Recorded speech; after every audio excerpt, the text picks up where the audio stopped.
संगत जी, प्यार से कहिए धन निरंकार जी।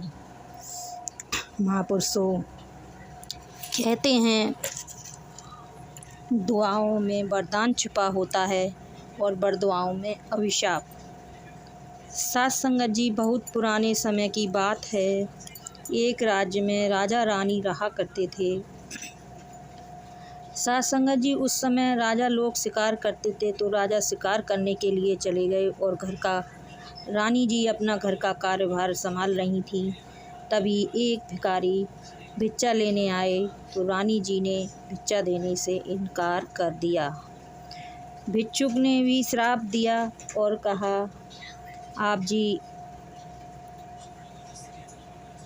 एक दिन ऐसा आएगा, आप जी ने मुझे भिक्षा नहीं दी है, एक दिन ऐसा आएगा आप जी 7 दिन की भूखी होंगी और आपको घोड़े की लीद में से चने की दाल खानी पड़ेगी। रानी ने उनकी बात को हल्के में लिया और कोई ध्यान नहीं दिया। साथ संगत जी, समय बीतता गया, भिक्षुक की बरदुआ का असर हो गया और भिक्षुक की बरदुआ का असर हुआ और रानी के पास एक मुर्गा आया और कहने लगा, मुझे कुछ देर राजा के पलंग पर विश्राम करने दिया जाए। तो इस पर रानी ने साफ इनकार कर दिया। मुर्गे ने विनती की, बहुत अनुनय विनय की तो रानी को कुछ दया आ गई और रानी ने भी उसे इजाज़त दे दी। मुर्गे ने भी वचन दिया कि मैं राजा के आने से पहले ही चला जाऊंगा।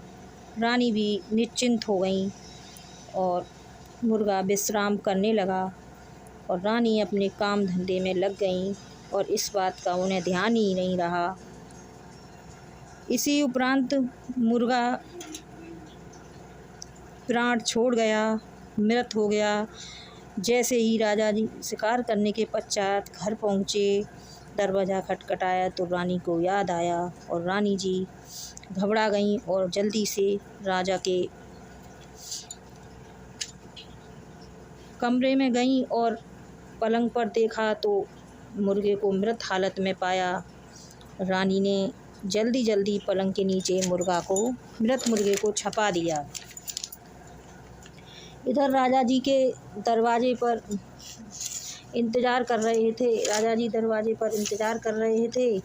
राजा ने रानी को विलम्ब से दरवाज़ा खोलने का कारण पूछा तो रानी जी ने बात को टाल दिया, लेकिन राजा जी को शक हो गया।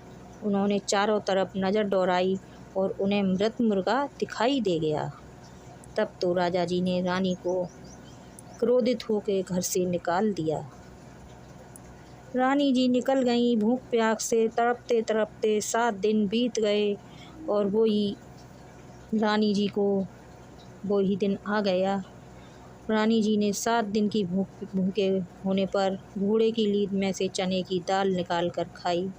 कहते हैं भूख में तो किवाड़ भी पापड़ लगती है। साथ संगत जी, रानी तो भटकते फिर अपने ननद के पास पहुंची। वहां पर घर का कारोबार करके अपना भरण पोषण करने लगी। तभी भाई दूज के दिन राजा अपनी बहन के पास पहुंचे। बहन ने अपने भाई का खूब जोरदार स्वागत किया और रात्रि में अपनी भाभी, जिसे वो पहचानती भी नहीं थी, उससे कहा कि मेरे भाई के पैर दबा करा। रानी ने वैसा ही किया। रानी जी घर के किसी सेवक से अपनी आप बीती सुना रही थीं। तब राजा ने सारी बातें सुनी। तब राजा जी ने अपनी बहन से कहा, ये तेरी भाभी है, और रानी से क्षमा याचना की। साथ संगत जी, इसीलिए कहा जाता है कि हमें हमेशा ऐसे कर्म करने चाहिए जिससे हमें आशीष ही आशीष मिलता रहे, कभी अभिशाप ना मिले। तो ही साथ संगत जी, अगर साखी अच्छी लगी हो तो लाइक और सब्सक्राइब करिएगा।